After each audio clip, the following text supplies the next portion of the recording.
J'espère que vous allez bien, je vous retrouve aujourd'hui dans cette nouvelle vidéo pour vous parler de la Webam.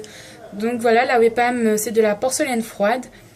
Donc cette vidéo va être utile pour ceux qui ont de la Webam incolore, donc comment la colorer, lui donner des petits effets. Donc je vais vous montrer tout de suite le résultat de certains tests que j'ai fait. Donc la Webam je l'ai depuis à peu près 24 heures plutôt. Et voilà, j'ai déjà fait plein de tests et je vais vous montrer un peu comment les réaliser. Donc voilà comment se présente la Webam. La Webam ça sèche à l'air. Vous avez toutes les indications derrière, donc je vous laisse lire si vous avez le paquet en main. Donc voilà, j'ai essayé de vous faire une petite macro, voilà. Incolore. Et donc là, incolore c'est le numéro 145. Alors déjà les résultats que j'ai obtenus pour mes tests. Donc j'ai réalisé des petits boutons, c'était assez simple à faire. Et puis vu que je n'avais jamais utilisé de Webam, voilà.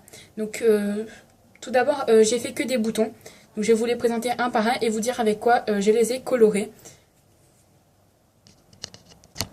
Donc j'ai réalisé un petit bouton avec des pastels secs marron et blanche. Donc voilà, j'ai fait des petits mélanges de pastels pour avoir cet effet.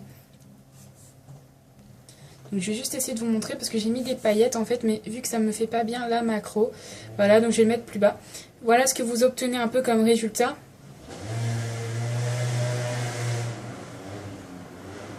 Voilà, là je pense qu'à cette distance ça se voit.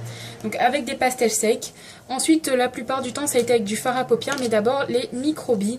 Donc voilà, la Webam était incolore et voilà ce que ça a donné après séchage avec les microbilles. Donc là comme il n'y a pas la macro, on voit pas qu'il y a des petites billes, voilà.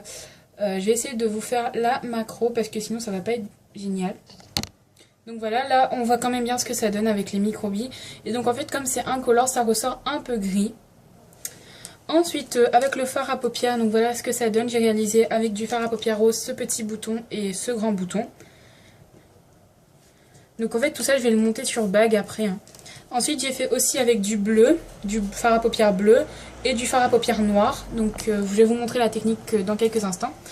Après avec du vernis, donc le vernis j'ai pas été très déçue, j'ai bien aimé le résultat. Donc voilà, avec du vernis gris, selon la quantité qu'on met on obtient une couleur plus foncée ou plus claire. Et ensuite j'ai testé juste en fait la Webam incolore, donc pour voir ce que ça donnait. Et voilà ce que ça donne en fait quand on ne met pas de couleur, pas de blanc, rien. Juste la Webam en elle-même incolore. Donc voilà ce qu'elle donne. Donc on va tout de suite commencer, je vais vous montrer les techniques. Donc pour les techniques je vais utiliser un vernis pour vous montrer un petit peu. Des microbilles bleues aujourd'hui, la Webam bien sûr, et du fard à paupières. Tout d'abord, je commence par ouvrir la boîte hermétique. Voilà, je enlève le paquet. Vous voyez, c'est un effet un peu beurré. Ensuite, je vais prendre un bout. Donc, j'avais déjà préparé une petite quantité. Donc voilà, je vais prendre cette quantité pour faire plusieurs boutons. Je referme mon paquet hermétique. Je le réemballe. Voilà, comme cela. Et puis, je vais le refaire rentrer. Donc, je vais le remettre dans sa boîte hermétique. Donc on va bien fermer pour pas que ça sèche.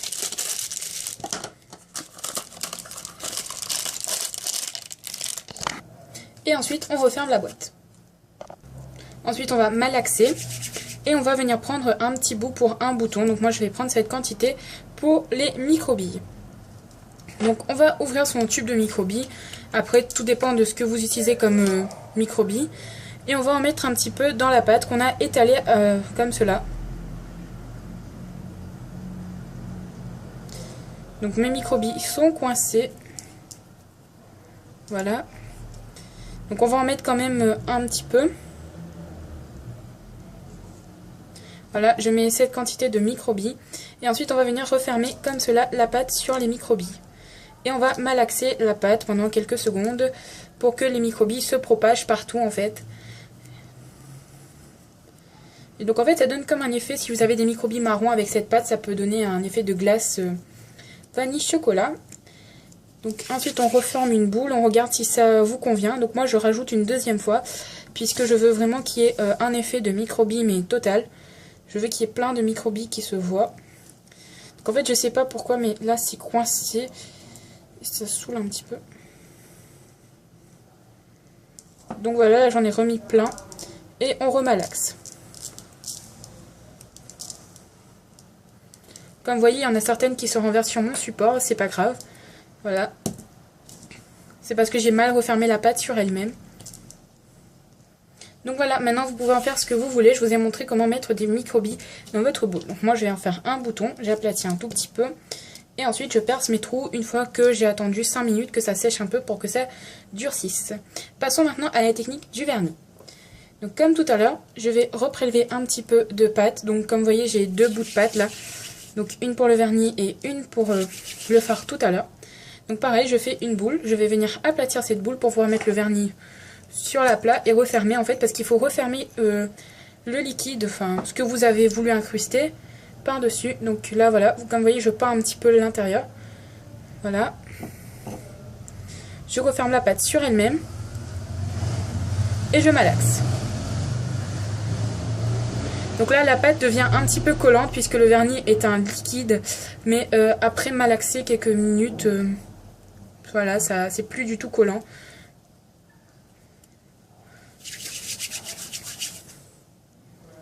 Donc voilà le résultat. Et puis comme tout à l'heure je vais aplatir ma petite boule, attendre qu'elle sèche un petit peu quelques secondes pour percer mes trous. Voilà, pour faire encore des boutons. Et la troisième technique avec le fard. Donc je vais prendre mon fard à paupières. Je vais ouvrir la boîte. Je choisis la couleur. Donc aujourd'hui je vais choisir, je ne sais pas encore quelle couleur. Donc j'hésite un peu entre beaucoup de couleurs. Donc cette fois je vais utiliser ce vert là.